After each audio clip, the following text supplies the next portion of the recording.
तुम्ही पळयतात युनिक गोवा.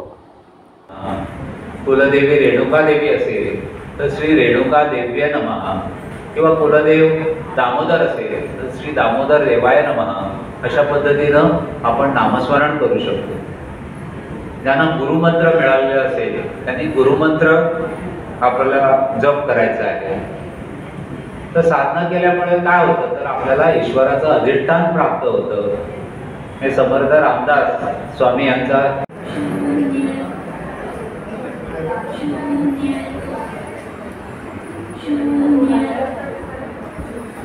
मी सनातन संस्थेचे साधक श्री सुधाकर आवलावे यांना विनंती करते की त्यांनी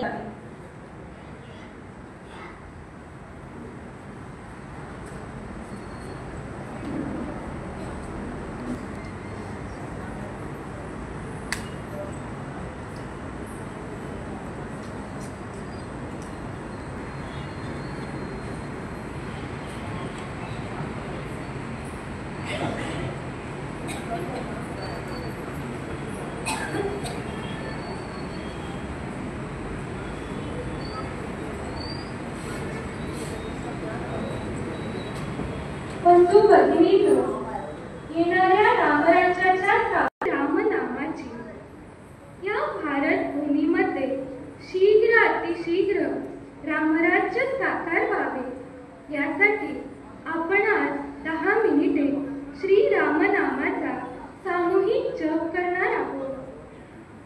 आपल्या समोर साक्षात प्रभू श्रीराम विराजमान आहे असा भाव ठेवून आपण सर्वांनी नामजप करूया. या भारत भूमीत रामराज्य स्थापित होण्यातील सर्व विघ्ने दूर होऊ दे आणि या धर्तीवर शीघ्र अतिशीघ्र रामराज्य स्थापन होऊ दे अशी तुझ्या चरणी प्रार्थना आहे.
मराठी पौर्णिमेचा अत्यंत महत्त्वाचा दिवस. मी सर्वांना गुरुपौर्णिमेच्या शुभेच्छा देतो.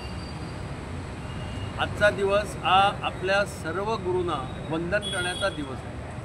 ज्या गुरूंनी आपल्या जीवनात उजेड टाकण्याचा प्रयत्न केला, ज्यांनी आम्हाला घडवलं, हे सगळे गुरु म्हणजे आई वडील धरून, आमचे शिक्षक धरून, आमचे वेगवेगळे लोक, आमचे स्वामी, आमचे मठाधिपती, मठाधी, ज्या लोकांनी आपल्याला सहकार्य केलं, आपल्याला आपल्या जीवनामध्ये उजेड टाकण्याचा प्रयत्न केला, त्या सर्वांचं वंदन करण्याचा आजचा दिवस. मी त्या सर्वांना सर्वप्रथम वंदन करतो. आणि सनातन संस्थेने एक चांगला कार्यक्रम आज इथं आयोजित केलेला आहे. मला काही दिवसापूर्वी जेव्हा मोठ्याला मोठा कार्यक्रम झाला होता त्यावेळी परब्रह्म डॉक्टर जयंतराव आठवले यांना भेटण्याची संधी मिळाली, त्यांचे काही विचार ऐकण्याची संधी मिळाली आणि मला चांगलं वाटलं की आज पुष्कळ लोकांनी आज या कार्यक्रमामध्ये भाग घेतलेला आहे आणि मी त्यांना शुभेच्छा देतो आणि असंच काम त्यांच्या हातून पुढं चालू राहू दे अशी भगवंताची प्रार्थना आहे. तो जायला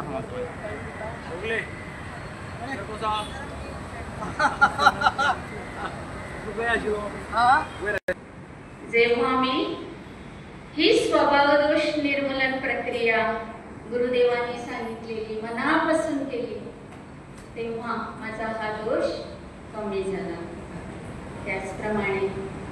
मी साधनेत आल्यापासून साधना करते हे बघून माझा मुलगा पण साधनेत आला. तो सेवा करायला लागला. तो जिथे नोकरी करतो तिथे तो आपल्या बरोबरच्यांना नामजपाचं महत्व सांगू लागला, साधना सांगू लागला. आणि मित्रांना पण त्याने साधना सांगितली, अर्पणाचे महत्व सांगितले. आणि त्यांच्याकडून तो अर्पण पण घेतो आणि पंचांग वितरणाची सेवा पण करतो. त्याचबरोबर पंचांग वितरणाची सेवा करून काय लाभ होतो हे पण त्यांनी सांगितलं. आणखी एक वैशिष्ट्य म्हणजे त्यांनी आपल्या कार्यालयामध्ये आपल्या सनातन संस्थेचे सात्विक देवतांचे फोटो लावले आणि नामपट्ट्या लावल्या. तर तिथे कसं झालं की आता कार्यालयात जे त्याच्या बरोबरचे आहेत ते कार्यालयात आल्यानंतर सर्वप्रथम त्या देवतांना नमस्कार करून आणि नामपट्ट्यांना नमस्कार करूनच आपल्या कामाला सुरुवात करतात. आणि तो स्टॉलवरचं साहित्य ने करण्याची पण सेवा करायला लागला. तिथे त्याला खूप आनंद मिळतो. असं येऊन तो मला सांगतो. याची संधी मिळाल्याबद्दल मी गुरुदेवांच्या चरणी कृतज्ञता व्यक्त करते.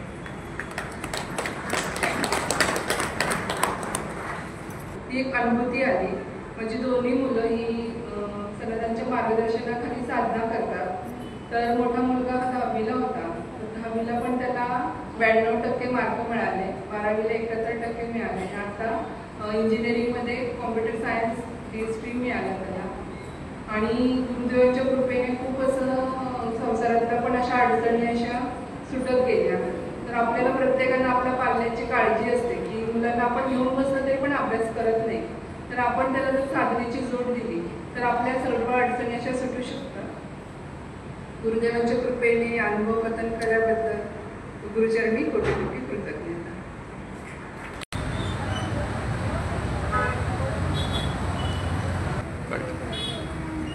आज गुरुपौर्णिमा या निमित्त आम्ही आज आमच्या बाबुदाय गोलान आम्ही आयिल्ले कडेन आहा. आनी आयज सनातन संस्था यांचे तर्फे आज गुरुपौर्णिमा हांगा साजरी जाता.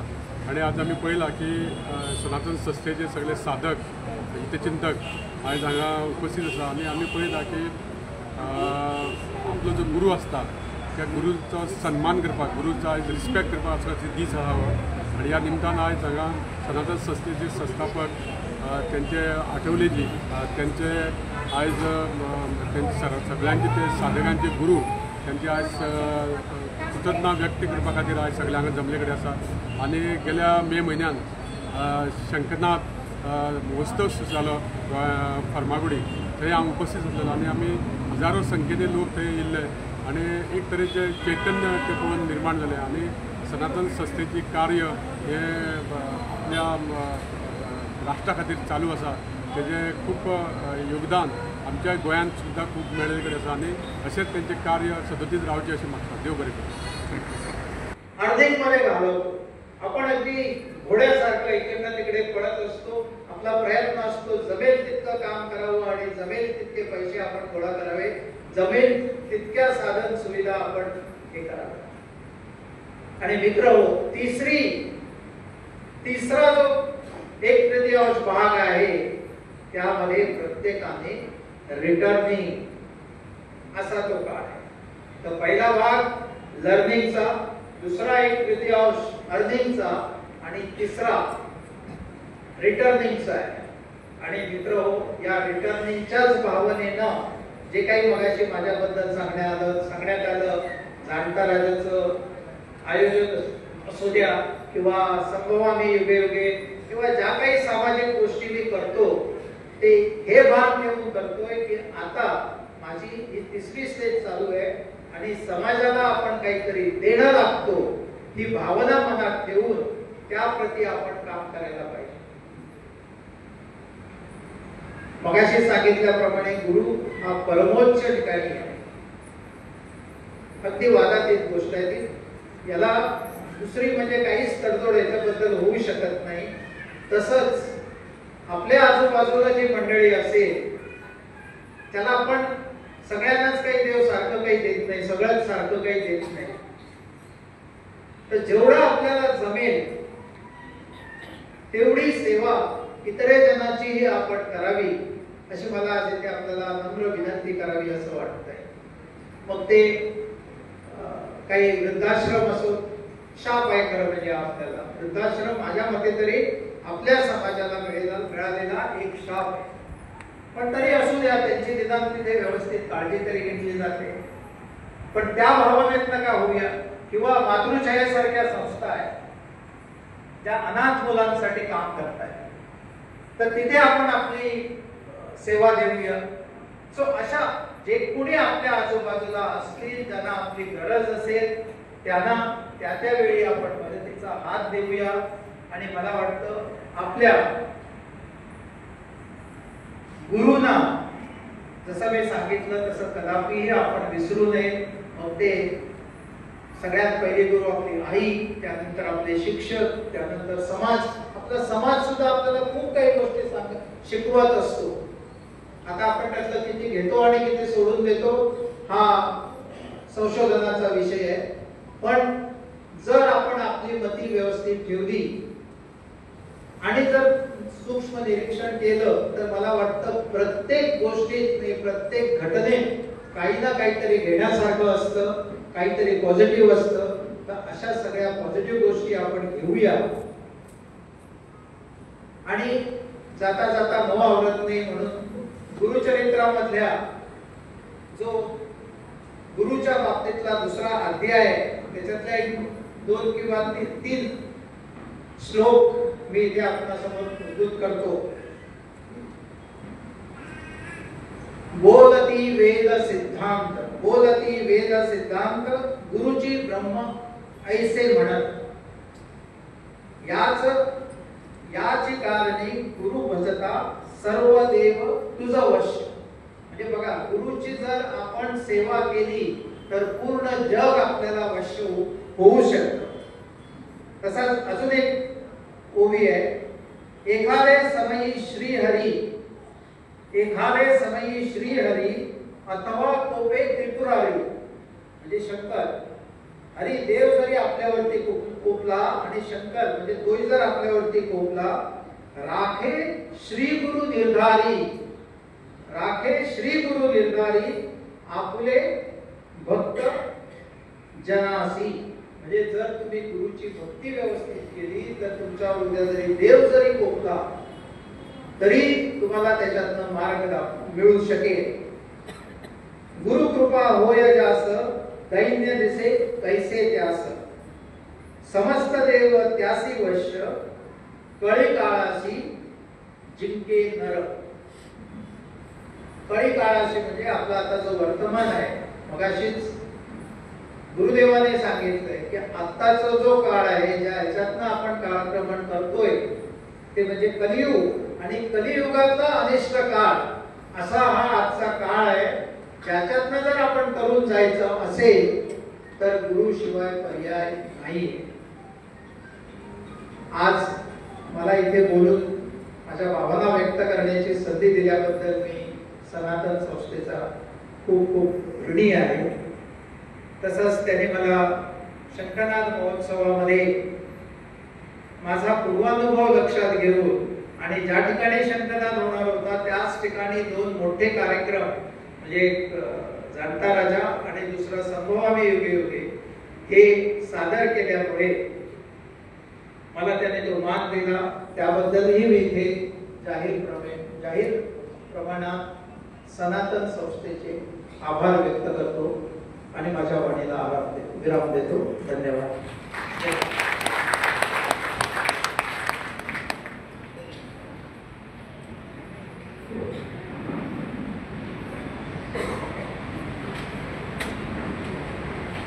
श्री अरुण देसाई यांनी केलेले मार्गदर्शन आपल्या सर्वांसाठी नक्कीच प्रेरणादायी ठरले असेल.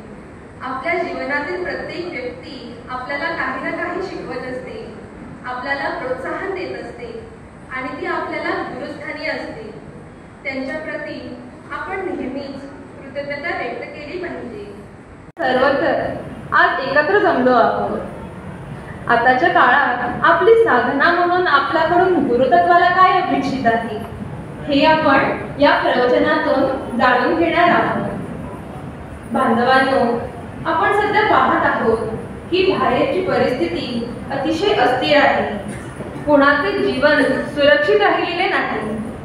सर्वत्र युद्धज्वार आहे. अशा वेळी आपण साधना म्हणून नेमकी काय करायला हवे याविषयी आता आपण जाणून घेऊया. सनातन संस्थेचे श्री विवेक पेंडसे यांना मी विनंती करते की त्यांनी व्यासपीठावर यावे. श्री विवेक पेंडसे यांचे स्वागत धर्मप्रेमी श्री राहुल अरुण मिश्रा करते. श्री विवेक पेंडसे हे फोंडा येथील रहिवासी आहेत. ते व्यवसायाने शिक्षक होते. 34 वर्षे शिक्षक म्हणून त्यांनी नोकरी केली आणि पुढील 2 वर्षे मुख्याध्यापक म्हणून नोकरी करून वर्ष 2024 मध्ये ते सेवानिवृत्त झाले.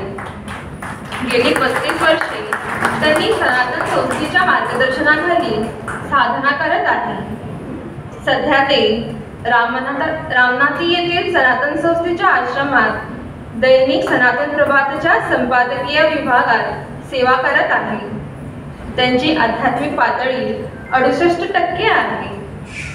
आता मी श्री विवेक पेंडसे यांना विनंती करते की त्यांनी सर्वांना मार्गदर्शन करावे.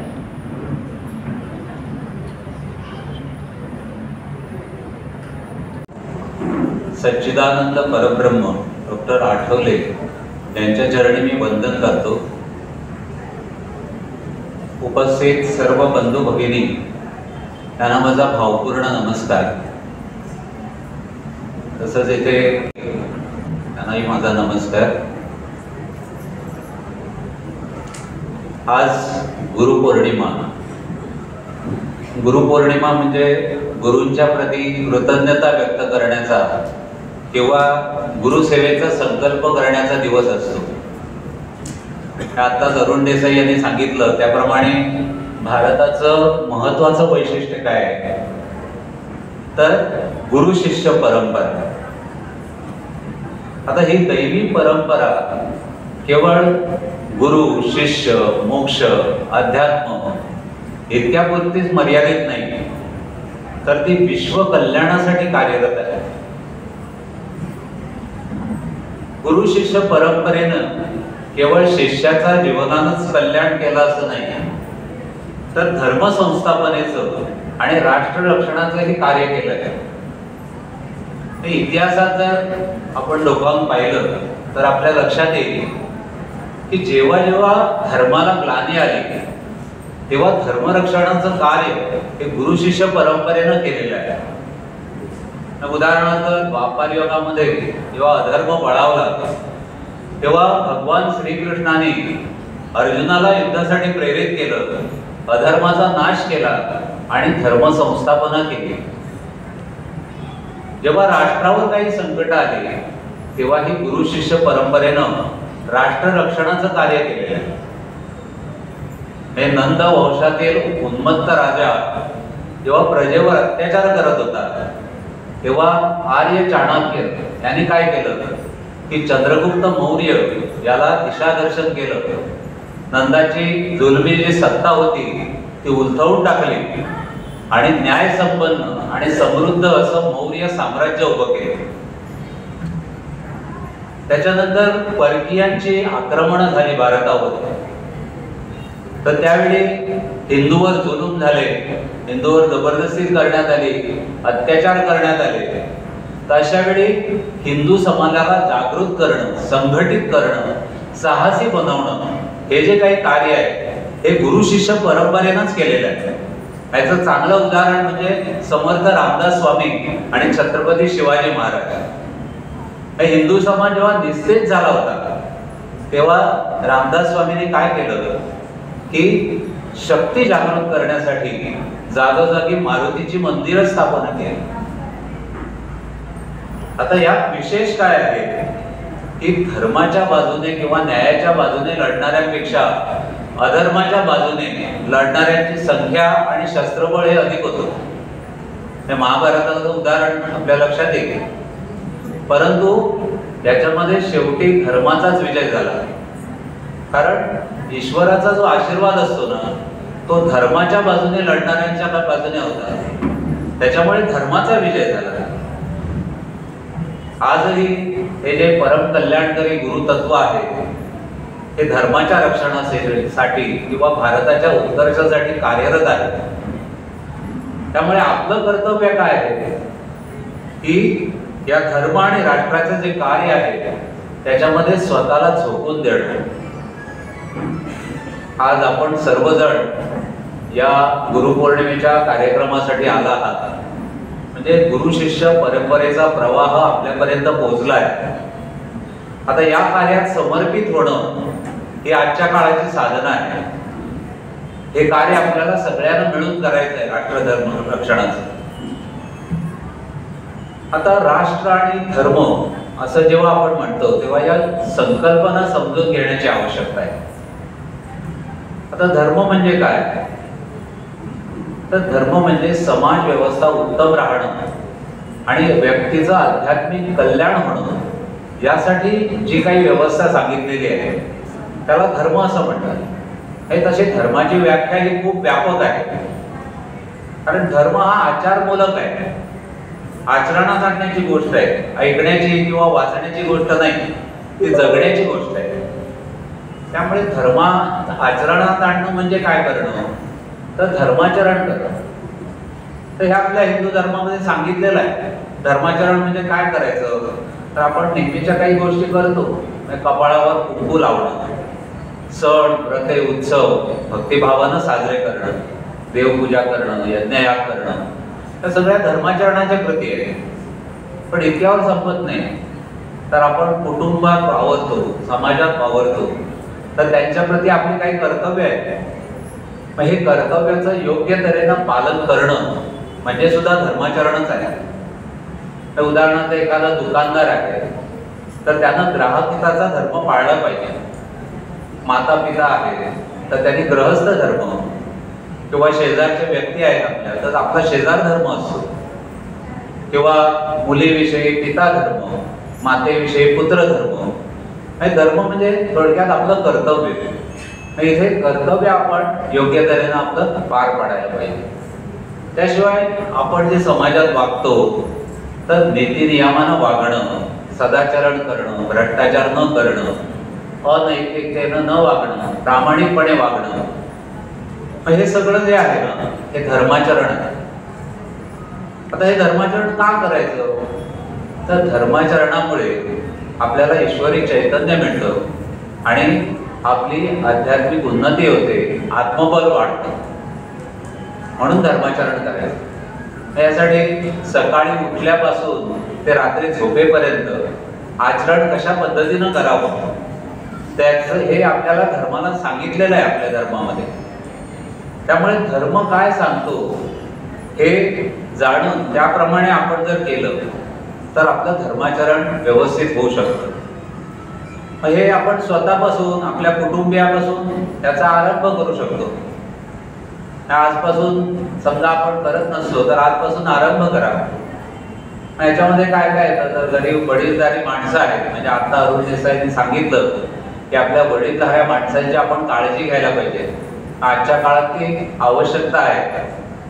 तर वडीलधाऱ्या माणसांना नमस्कार करणं, कारण त्यांचे आशीर्वाद आपल्याला महत्वाचे असतात. जेवणापूर्वी प्रार्थना करणं, तुळशीपुढे दिवा लावणं, कपाळावर कुंकू लावणं, सण व्रते उत्सव हे भक्तिभावानं साजरे करणं, सात्विक पोशाख ग्रहण करणं किंवा देवळात जाणं, दानधर्म करणं, योगासनं, प्राणायाम करणं, धार्मिक ग्रंथांचं वाचन करणं, वर्षातून एकदा आपल्या पितरांसाठी श्राद्ध करणं, या सगळ्या धर्माचरणाच्या कृती आहेत. त्याला आपण आरंभ करू शकतो. तर धर्माचरण करत नसलो तर आजपासून आपण तसा संकल्प करूया आणि धर्माचरणाला सुरुवात करूया. कारण धर्माचरण का आवश्यक आहे? कारण आज आपण काय पाहतो की व्यक्तिगत कौटुंबिक आणि सामाजिक स्तरावर धर्माचरण करण्याचं प्रमाण कमी झालेलं आहे. हे पूर्वीच्या काळी कसं होतं की कुटुंबातील माणसं धर्माचरण करायची, त्यामुळे ते समाधानी होती. म्हणजे पैसा अडका कमी होता, पण एकमेकाबद्दल आपुलकी होती.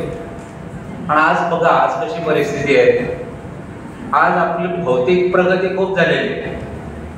म्हणजे विज्ञान, तंत्रज्ञान, दळणवळण याच्यामध्ये प्रगती झालेली आहे, परंतु मानवी मन ही संस्कारक्षम राहिलेली आहेत का, कणखर राहिलेली आहेत का, याचा आपण जर विचार केला तर नाही असं उत्तर येईल.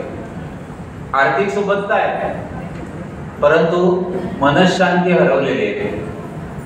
स्वार्थ, असंवेदनशीलता, स्पर्धा, देखावा या सगळ्या गोष्टी वाढलेल्या आहेत. तर याच्यामुळे घराचं घरपण राहिलेलं नाही.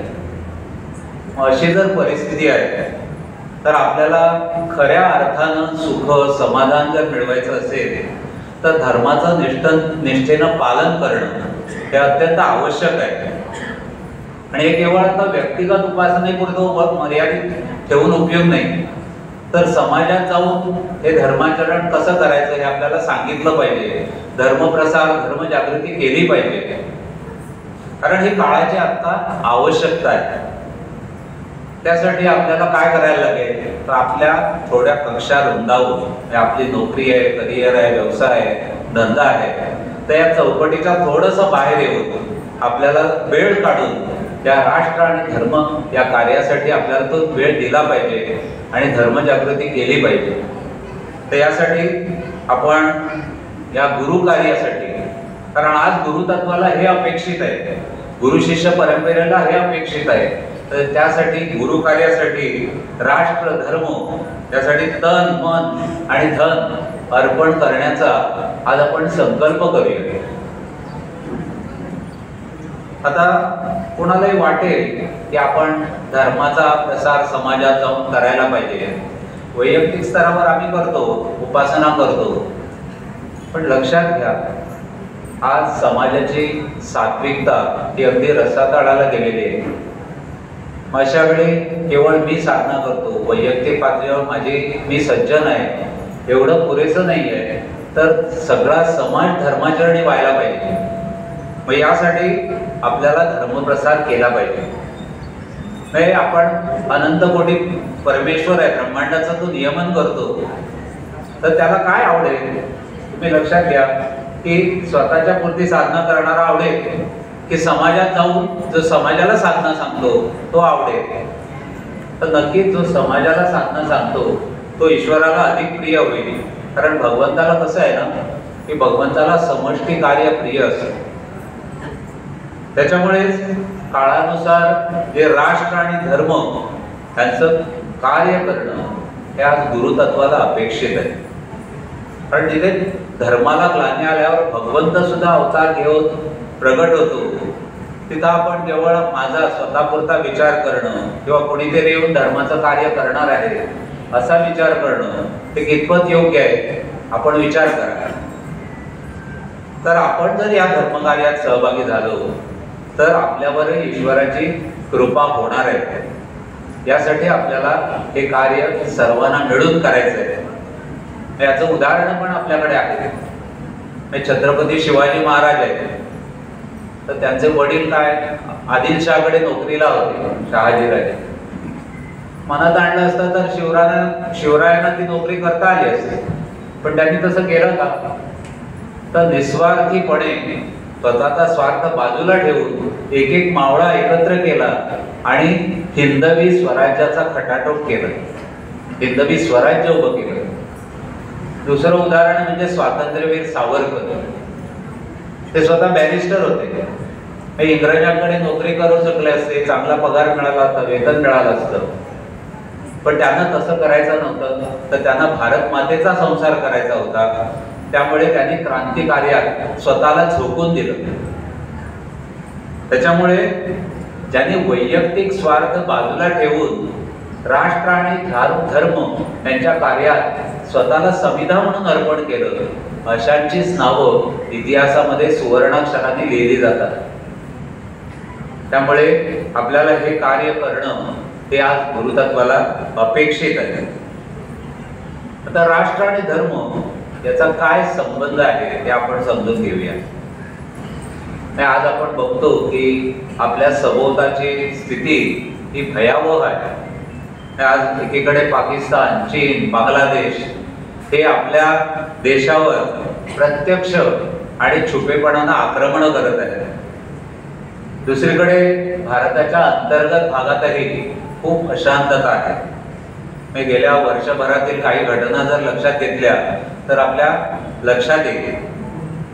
एप्रिल 2025 मध्ये वकफ कायद्याच्या विरोधात पश्चिम बंगालमध्ये मुर्शिदाबादमध्ये धर्मांधांनी निदर्शनं केली, दंगली केल्या. त्यामध्ये पोलिसांवरही आक्रमणे करण्यात आली. हिंदूंची घरं, दुकानं हे जाळण्यात आली.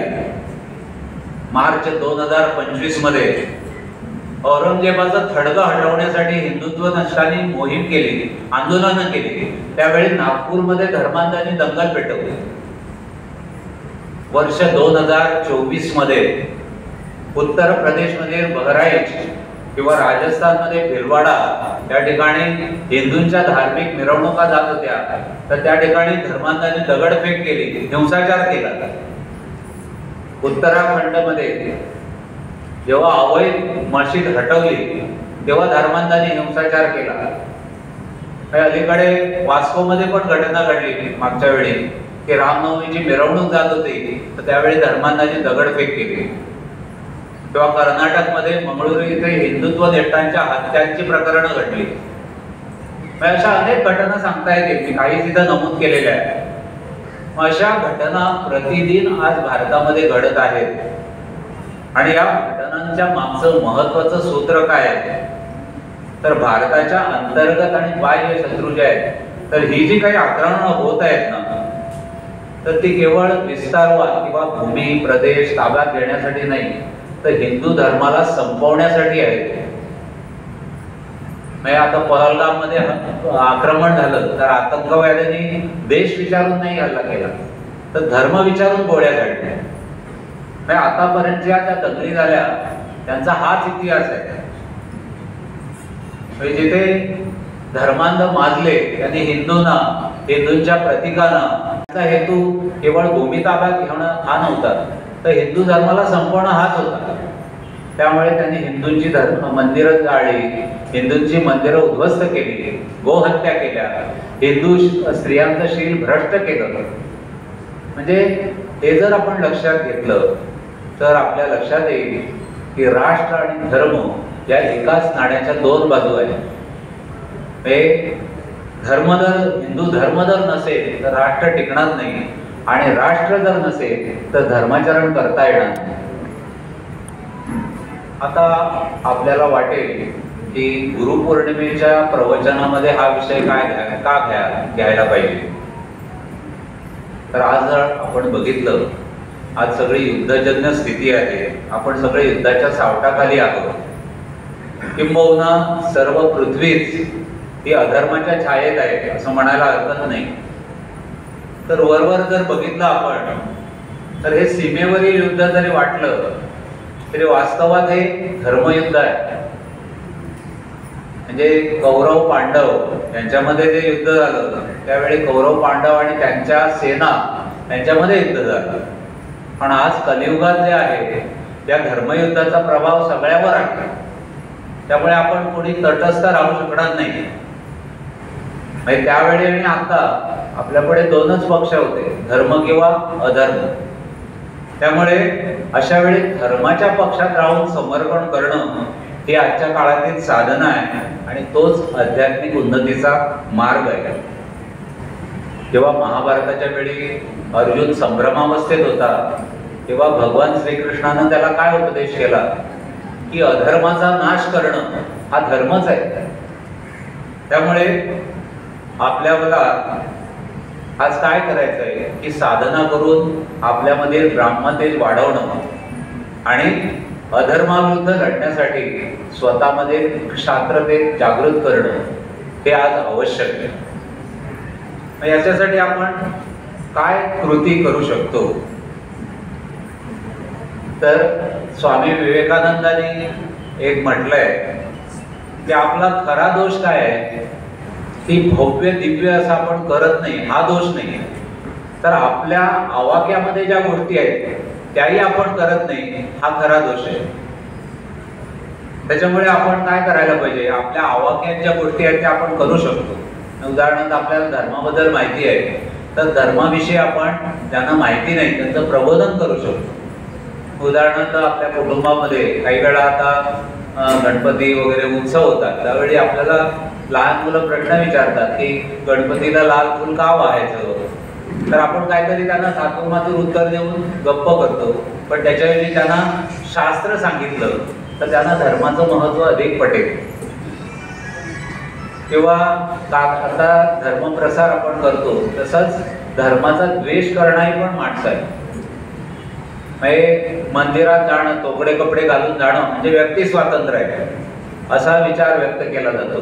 किंवा धर्म ही अफूची गोडी आहे असं म्हटलं जातं. म्हणजे जाणीवपूर्वक आपल्या हिंदू धर्मातील जे लोक आहेत त्यांचा बुद्धिभेद केला जात आहे. अशा वेळी आपल्याला त्यांना खरं काय आहे धर्माचं स्वरूप, धर्माविषयी प्रबोधन करणं हे अत्यंत आवश्यक आहे. यासाठी आपल्याला काय केलं पाहिजे, आपण जागरूक राहून धर्माविषयी प्रबोधन केलं पाहिजे. अशी जी काही माणसं आहेत ती धर्माविरुद्ध बोलतात, राष्ट्राविरुद्ध किंवा राष्ट्रपुरुषांविरुद्ध देवतांचं विडंबन करतात, तर अशा विरुद्ध आपल्याला पोलिसात तक्रार करायला पाहिजे. त्यांच्या विरुद्ध सनदशीर मार्गाने आंदोलनं केली पाहिजे. हल्लीकडेच आपण ऐकलं असेल की तामिळनाडूच्या मंत्र्यांनी सनातन धर्माच्या विषयी द्वेषमूलक अशी वक्तव्य केली. म्हणजे सनातन धर्म हा मलेरिया आणि एड्स सारखा आहे असं वक्तव्य केलं. पण त्या संदर्भात काही कृती झाली का, तर नाही. कारण अन्य पंथीयांच्या बाबतीत हे काही होत नाही, कारण ते आपल्या धर्माविषयी जागृत आहेत.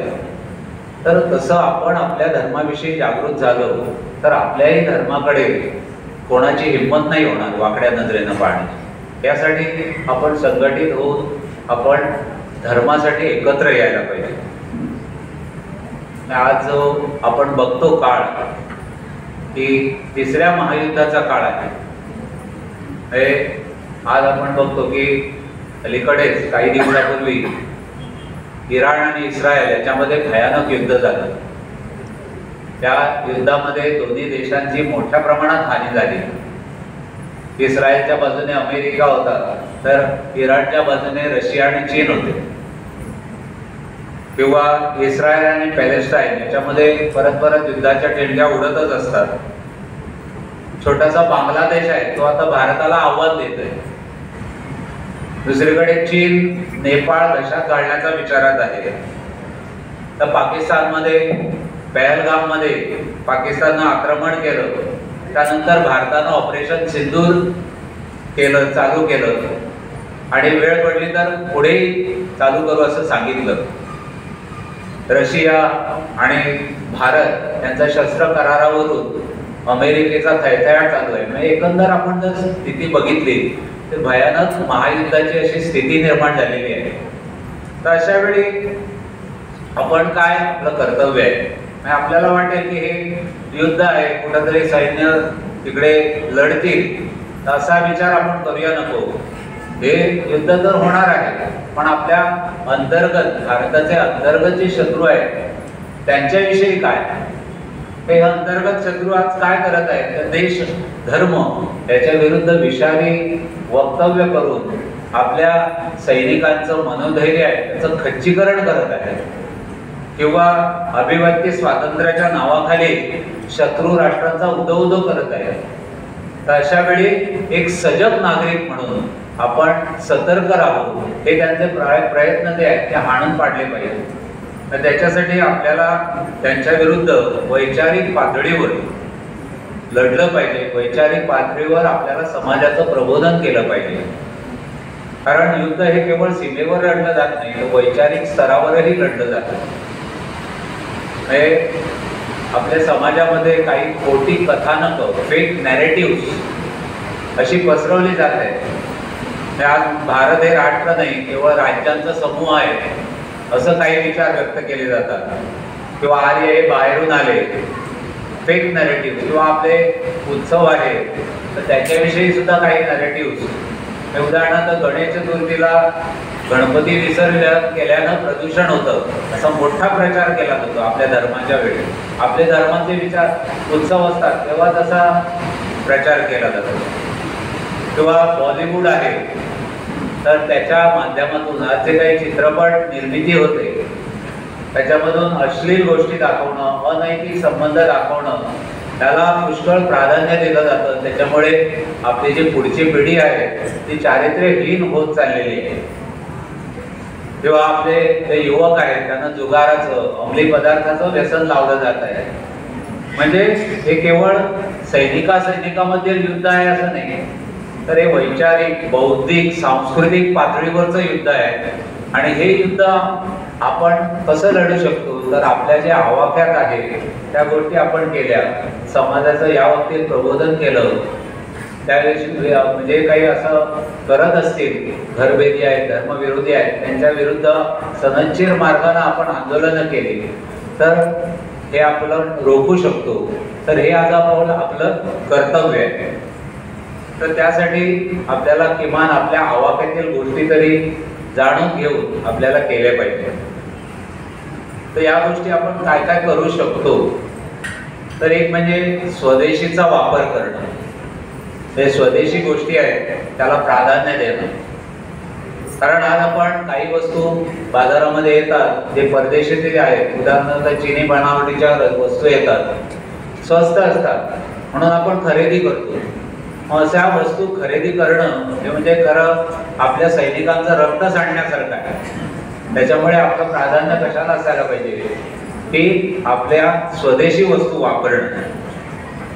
आज धर्माच्या आधारे सर्टिफिकेशन निर्माण करून समांतर अर्थव्यवस्था निर्माण केलेली आहे, ज्याला हलाल अर्थव्यवस्था असं नाव आहे.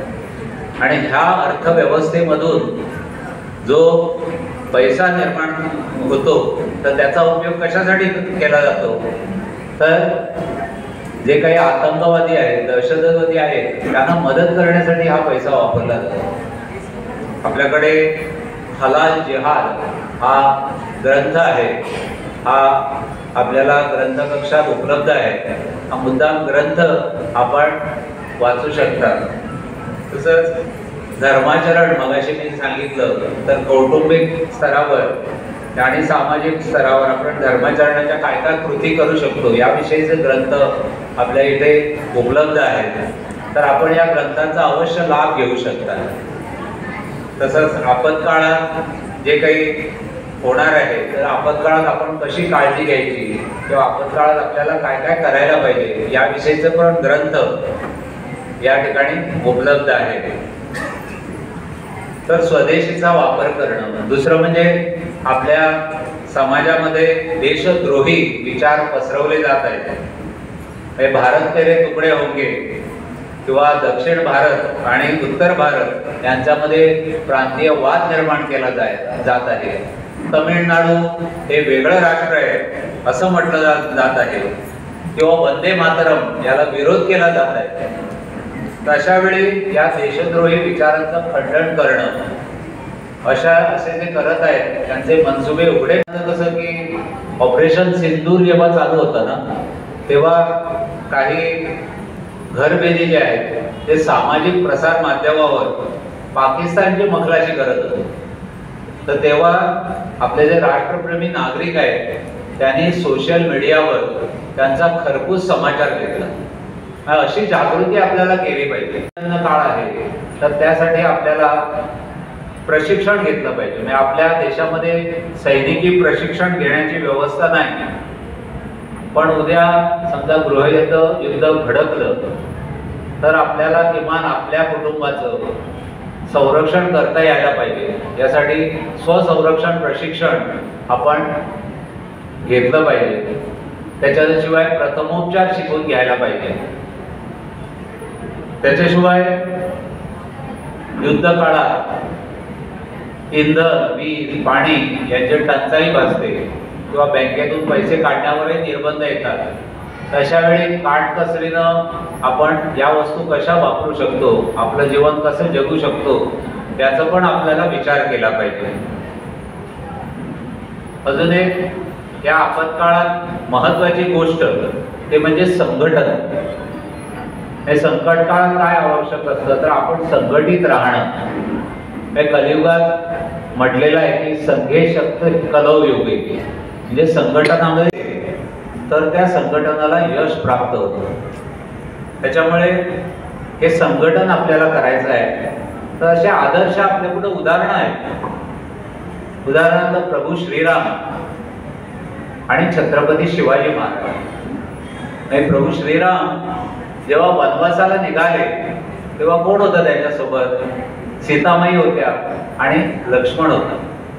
पण जेव्हा ते वनवासात गेले तेव्हा त्यांनी वानरांचं संघटन केलं आणि वानर सेना निर्माण केली. ते रावणाबरोबर जे युद्ध झालं तेव्हा त्याने अयोध्येचं आपलं सैन्य नाही मागवलं तर आणि धर्मामध्ये धर्मयुद्धामध्ये विजय कसा मिळवायचा त्याचा परिपाठ आपल्याला श्रीराम यांनी घालून दिला. तसंच दुसरं उदाहरण म्हणजे छत्रपती शिवाजी महाराज.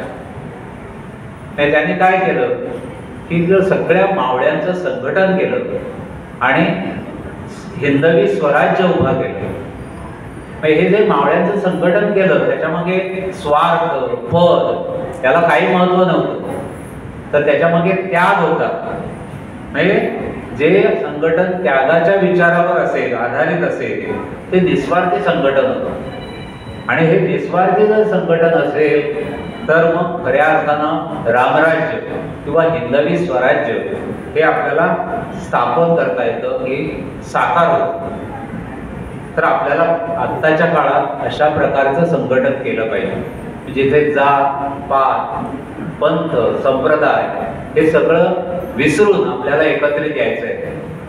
किंवा आपला मान सन्मान प्रतिष्ठा अहंकार हे बाजूला ठेवून केवळ एक धर्मसेवक राष्ट्रसेवक म्हणून आपल्याला संघटित व्हायला पाहिजे.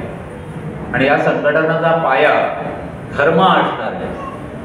आणि हे असं जर महासंघटन असेल तर हे महासंघटन हिंदू राष्ट्राची म्हणजे सनातन राष्ट्राची म्हणजेच राम राज्याची पायाभरणी करेल. आणि हे संघटन उभं करताना आपल्याला काय करावं लागेल तर प्रत्येक क्षेत्रातील त्या सात्विक धर्मप्रेमी आणि राष्ट्रप्रेमी ह्या ज्या व्यक्ती आहेत तर या सगळ्यांना एकत्र आणावं लागेल. त्या सगळ्यांना एका धाग्यात आपल्याला गुंफावं लागेल आणि हे संघटन आपल्याला अजून बळकट करावं लागेल. तर या सगळ्यामध्ये हे जर आपण करणार तर आपल्याला साधना ही खूप महत्वाची आहे. कारण साधना आणि धर्म हा संघटनाचा जर पाया असेल तर राष्ट्र धर्माची जी इमारत आहे ती भक्कम उभी राहू शकते. तर साधनेमुळे काय होतं की आपल्याला कोणत्याही परिस्थितीला सामोरे जाण्याची, कोणत्याही प्रसंगात स्थिर राहण्याची किंवा कोणत्याही प्रसंगात योग्य तो निर्णय घेण्याची क्षमता प्राप्त होते. याच्यासाठी आपल्याला साधना ही करायला पाहिजे. तर साधनेसाठी त्यांना साधना समजून घ्यायचे तर आपल्या सनातन संस्थेचे सत्संग चालतात किंवा हिंदू जनजागृती समितीतर्फे धर्मशिक्षण वर्ग घेतले जातात तर तिकडे आपण सहभागी होऊ शकता. साधनाचा परवा एक घटना झाली जी कर्णावती इथं विमानाचा बॉम्बस्फोट झाला. संपूर्ण विमान जे आहे ते जळून खाक झालं आणि या स्फोटामध्ये केवळ गीतेची एक प्रत म्हणजे ज्याला काही झालेलं नव्हतं अशी सुरक्षित राहिली. तर यातून आपण काय बोध घ्यायचं आहे की जिथे भगवंताचं अधिष्ठान आहे तिथं कोणत्याही संकटातून आपण तारून जाऊ शकतो, कोणत्याही संकटातून आपलं रक्षण होऊ शकतं. तर हे या घटनेतून आपल्याला शिकायचं आहे. तर आता साधना म्हणजे काय करायचं तर अगदी सोपी कलियुगामध्ये सोपी साधना म्हणजे नामस्मरण. असं म्हटलेलं आहे की हरेर नाम हरेर नाम ही केवलम कलौ नास्तेव नास्तेव गतिरन्यथा. म्हणजे कलियुगात नामस्मरण ही अत्यंत सोपी आणि चांगली साधना आहे. तर आपण आपल्या कुलदेवीच्या नामापासून सुरुवात करायला हरकत नाही. आपली कुलदेवी समजा महालक्ष्मी कुलदेवी रेणुका देवी असेल तर श्री रेणुका देव्य नमः, किंवा कुलदेव दामोदर असेल तर श्री दामोदर देवाय नमः. अशा पद्धतीनं आपण नामस्मरण करू शकतो. ज्यांना गुरुमंत्र मिळालेला असेल त्यांनी गुरुमंत्र आपल्याला जप करायचा आहे. तर साधना केल्यामुळे काय होतं तर आपल्याला ईश्वराचं अधिष्ठान प्राप्त होतं. हे समर्थ रामदास स्वामी यांचा श्लोक आपल्याला माहिती असेल की सामर्थ्य आहे चळवळीचे, जो जे करील तयाचे, परंतु येथे भगवंताचे अधिष्ठान पाहिजे. हे भगवंताचं अधिष्ठान असेल तरच आपलं कार्य यशस्वी होतं. यासाठी भगवंताचं अधिष्ठान आपल्याला ठेवलं पाहिजे.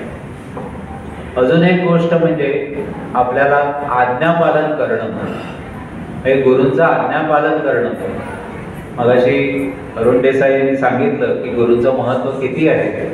तर गुरूंचं आज्ञापालन हे एकदा एका शिष्यानं गुरूंना प्रश्न विचारला की गुरुजी की काही लोक म्हणतात की जीवन म्हणजे संघर्ष आहे, काही लोक म्हणतात की जीवन म्हणजे खेळ आहे, आणि काही लोक म्हणतात की जीवन म्हणजे उत्सव आहे. याचं नेमकं उत्तर काय आहे. तर श्री गुरुनी काय उत्तर दिलं तर ते म्हणाले की ज्यांना गुरु लाभलेले, ज्यांच्यासाठी गुरु नाही त्यांचं जीवन म्हणजे संघर्ष आहे. ज्यांना गुरु लाभलेले आहेत त्यांचं जीवन म्हणजे खेळ आहे. आणि जे श्री गुरुनी सांगितलेल्या मार्गावर चालतात म्हणजे गुरु आज्ञा पालन करतात आणि त्यानुसार वागतात तर त्यांच्यासाठी जीवन म्हणजे उत्सव आहे. कारण गुरु आज्ञा पालनानं शिष्याच्या जीवनाचं कल्याण होत असतं आणि त्यामुळे त्यांच्यासाठी जीवन हा उत्सव आहे. त्यामुळे आपल्याला गुरु आज्ञा पालन करून जी काही गुरुनी आपल्याला साधना सांगितली आहे ती आपल्याला आचरणात आणायची आहे. हे रामकृष्ण परमहंस आजारी होते तेव्हा स्वामी विवेकानंद यांनी त्यांची भरपूर सेवा केली आणि त्यांच्या चरणाशीच त्यांनी आयुष्य वाहायचं असं म्हणून त्यांनी भरपूर सेवा केली. पण स्वामी परमहंस यांनी त्यांना काय सांगितलं की तुम्ही भारतभर भ्रमण करा आणि जे दुःखी लोक आहेत त्यांचं दुःख समजून घ्या, त्यांची सेवा करा. जेव्हा रामकृष्ण परमहंस यांचं देहावसान झालं त्यानंतर स्वामी विवेकानंद यांनी काय केलं की भारतभर भ्रमण केलं. त्यामध्ये त्यांना खूप हाल अपेष्टा सहन कराव्या लागल्या. खिशात पैसे नव्हते, राहायला कुठेतरी राहावं लागत होतं, निवास व्यवस्था व्यवस्थित नव्हती, खाण्यापिण्याचे हाल होत होते. पण अशा परिस्थितीत त्यांनी हार न मानता जी काही गुरुनी आपल्याला सांगितलेलं आहे त्या आचरणात आणायचं असा ठाम निश्चय केला होता. त्याच्यामुळे त्यांनी भारतभर भ्रमण केलं आणि शेवटी ते शिकागो येथे धर्मसंसदेत गेले. तिकडे त्यांना उपहास सहन करावा लागला, परंतु ते डगमगले नाही आणि त्यांनी तिथे जे काही भाषण केलं त्याच्यानंतर ते जगभर त्यांचं नाव झालं, अजरामर झाले. म्हणजे त्यांनी आपल्या भारताची पताका ही विदेशामध्ये जाऊन रोवली. हे अशा पद्धतीचं कार्य म्हणजे गुरु आज्ञा पालन करून आज राष्ट्र आणि धर्माचं कार्य करणं हे गुरु शिष्य परंपरेला अपेक्षित आहे किंवा गुरुतत्वाला अपेक्षित आहे. त्यामुळे आपण या राष्ट्र आणि धर्माच्या कार्यात स्वतःला समर्पित करूया आणि पूर्ण क्षमतेनं हे राष्ट्र आणि धर्माचं जे कार्य आहे ते करण्याचा आपण संकल्प करूया. आणि असं जर केलं की खऱ्या अर्थानं ही आजच्या दिवसाची गुरुदक्षिणा ठरेल. तर यासाठी आपल्या सर्वांना श्री गुरुनी शक्ती द्यावी, बुद्धी द्यावी अशी त्यांच्या चरणी मी प्रार्थना करतो आणि मी माझ्या वाणीला विराम देतो. नमस्कार.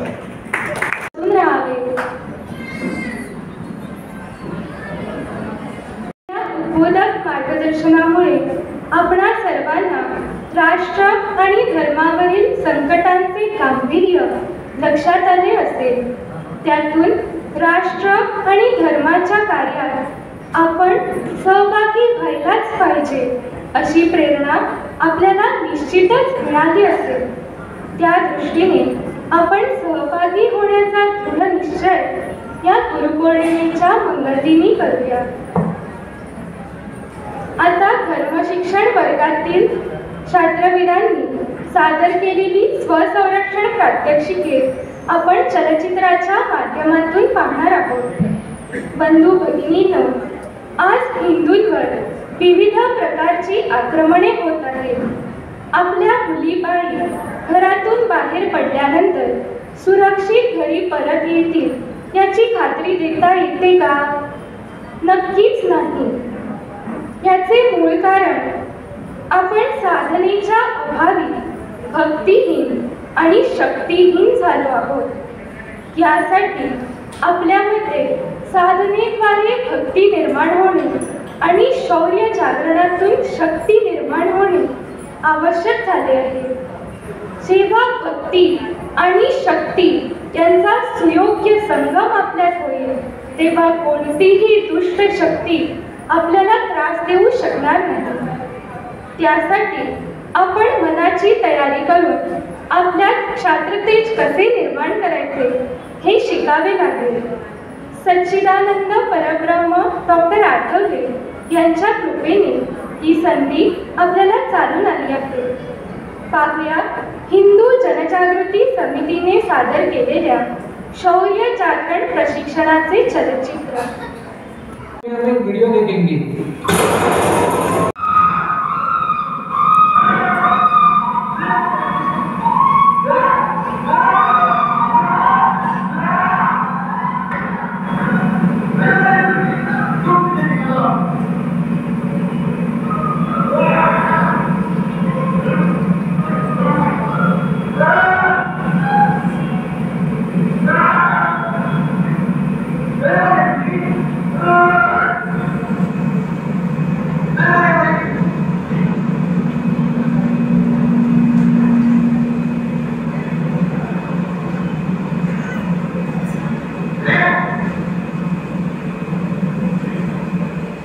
जहाँ पे बहुसंख्य हिंदू समाज जहाँ पे जय बोले करके फोन में बात की तो धर्मांधों ने आके हिंदुओं को पीट दिया.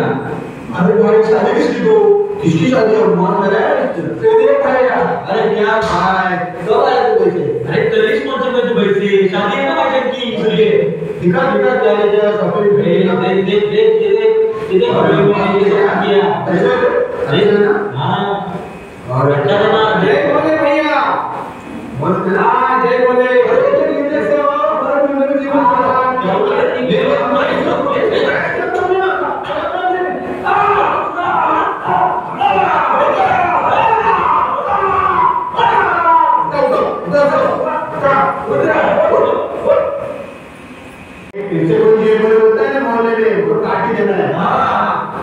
एक और घटना जहाँ पे आज हमारे हिंदू युवतियों के रेट्स लगाए जा रहे हैं. आप सभी शायद भूल गए होंगे कि आज पहले कौन छुएगा, हमारी हिंदू लड़कियों को पहले कौन छुएगा, इसके लिए 10 रुपए से लेकर 100 रुपए तक की आपने शर्त रखी है. भाई कैसा है?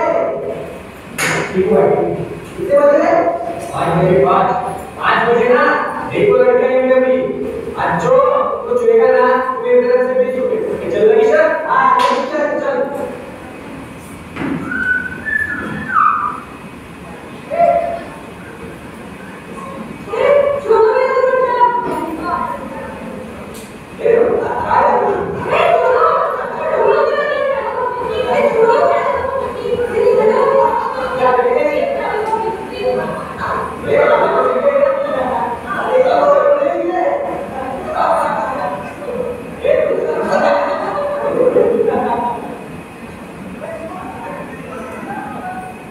हम देख सकते हैं कि इस प्रकार से विविध घटनाओं में हिंदू ही अत्याचार सहन कर रहे हैं. उसी प्रकार की एक घटना बेंगलोर में हुई थी. एक हमारे हिंदू शॉप वाले थे, उन्होंने हनुमान चालीसा उनकी दुकान में लगाई, इसके लिए उनको पीटा गया.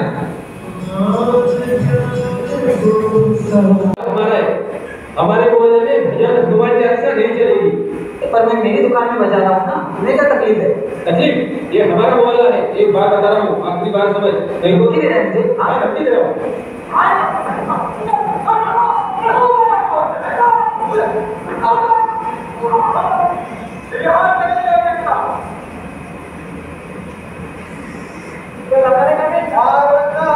हमारे मोहल्ले में कितने सालों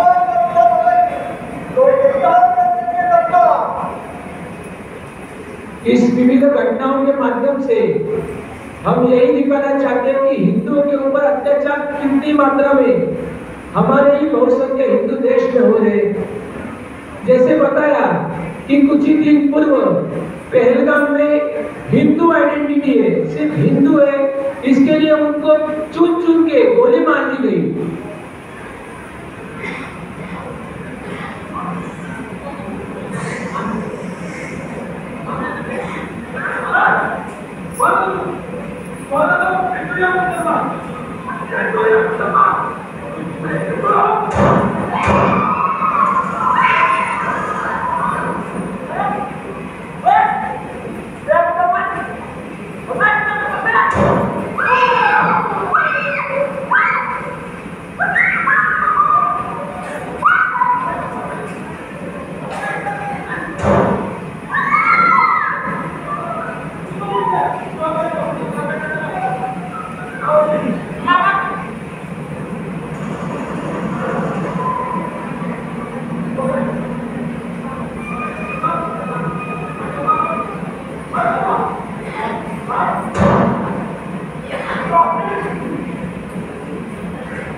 हिंदू कब तक आस लगाओगे तुम बिके हुए अखबारों से? कैसे रक्षा मांग रहे हो दुशासन दरबारों से? स्वयं जो लज्जाहीन पड़े हैं वे क्या लाज बचाएंगे? उठो हिंदुओं, प्रतिकार करो, तभी गोविंद आएंगे, तभी गोविंद आएंगे, तभी गोविंद आएंगे।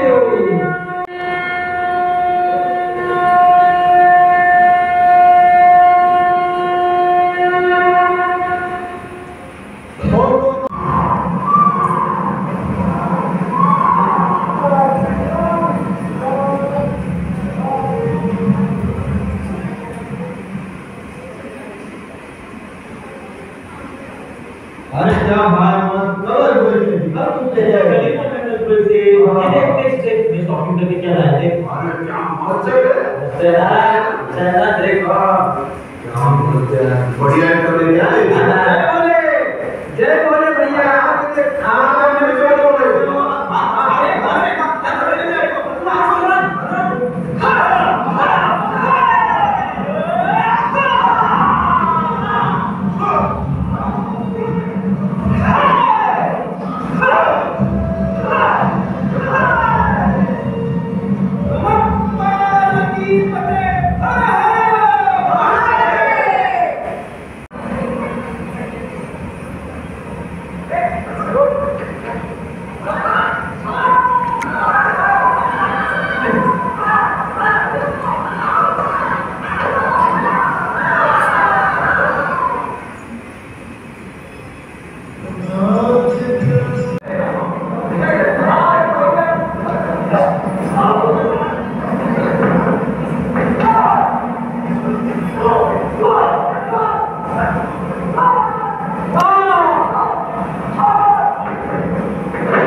अब हमें प्रतिकार शब्द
अभी यहाँ पे धनुष्य का आकार में सभी खड़े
सर्वांनी लिहून ठेवूया.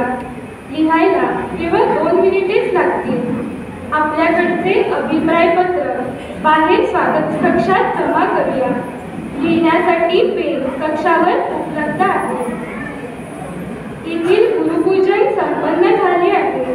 तरी कार्यक्रम झाल्यानंतर सर्वांनी रांगेमध्ये उभे राहून खालूनच दर्शन घेऊया. आता आपण आभार प्रदर्शनाकडे वळूया. आजच्या गुरुपौर्णिमेच्या या कार्यक्रमाच्या आयोजिका सौ आर्या अमर गावकर आपणा सर्वांचे आभार व्यक्त करतील. महोत्सव संपन्न झाला. हा महोत्सव संपन्न होण्यासाठी अनेक जणांनी सहकार्य केले. प्रामुख्याने मारुती मंदिरचे समितीचे सर्व सदस्य श्री बाईने यांनी अल्पदरात सभागृह उपलब्ध करून दिला. तसेच भोजन आणि व्यवस्था टेबल प्रोजेक्टर वाहने विविध चिंतकांनी उपलब्ध करून दिले. या महोत्सवासाठी ज्या पत्रकारांनी प्रसिद्धी दिली आजही जे पत्रकार कार्यक्रमाला उपस्थित आहेत त्या सर्वांचे मी सौ आर्या गावकर सनातनच्या संस्थेतर्फे आभार व्यक्त करते. आपण सर्वांनी त्यांच्या चरणी कृतज्ञता व्यक्त करूया. भद्राणि पश्यन्तु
त्रास वगैरे होत असते ना तर ते त्रास कमी होतो त्याच्यामध्ये तो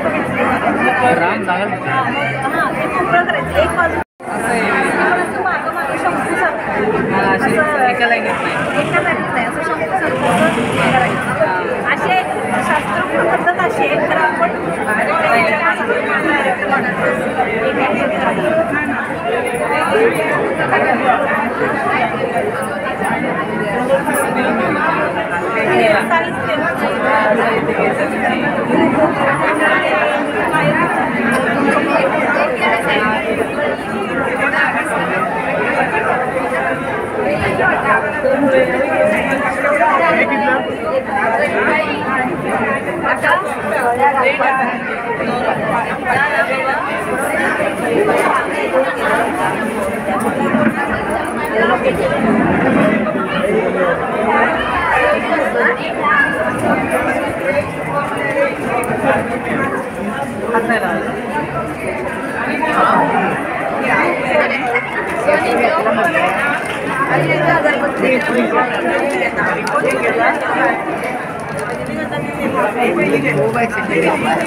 Subscribe, share, like Unique Goa, your channel.